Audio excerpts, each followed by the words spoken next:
Well, actually, my co-founder at this point, Mike Roylos, I used to actually go on lunch break every day when I worked down in Monument Square in Portland into his shop when he was the owner of one of the local restaurants down there.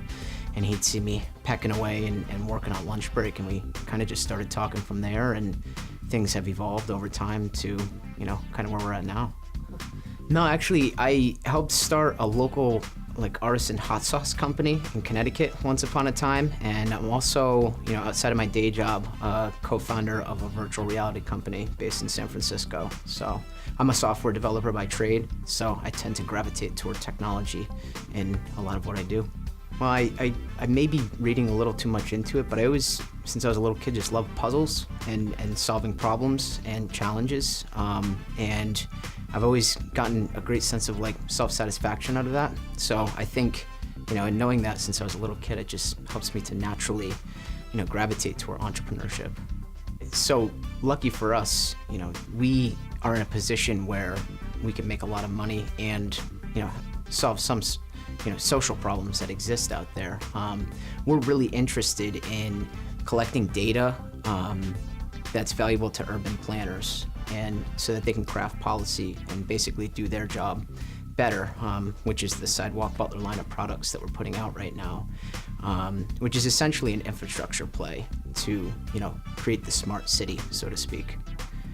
We've already got some great traction with our product, the base model, so to speak, that we have. And,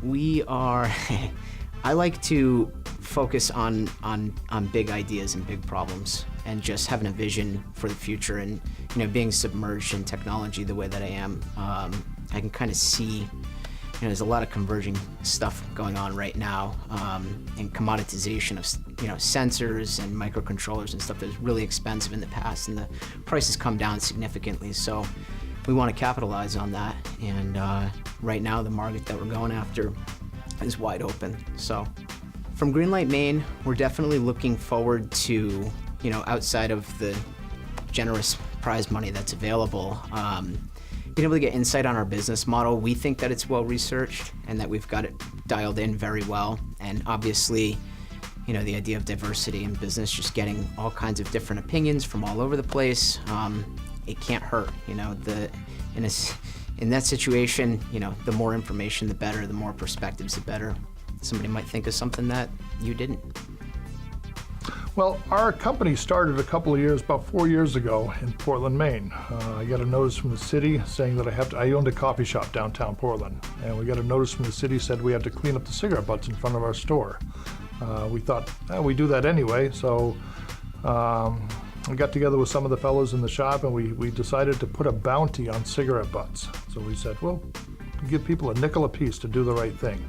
So that hit the newspaper, and about 2 days later, the kids showed up in front of the store with about 26,000 cigarette butts in their bags.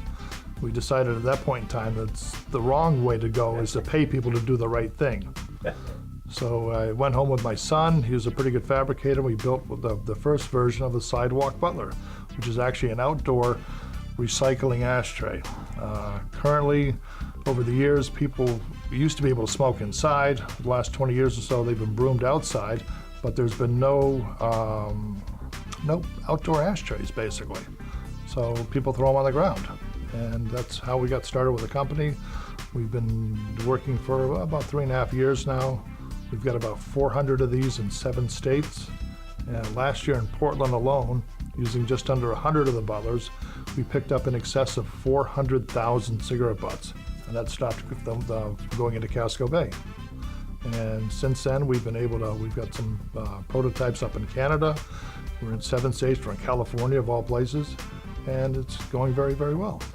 One of the best things about being on Greenlight, Maine today is the ability or the opportunity to show what we have and to bring it out. Part of the issues that we have is getting our name out beyond the Portland area or beyond the phone calls we do, and this is a great venue to do that. You've got a great group of people here, a lot of terrific ideas, and we hope to be the top one, actually.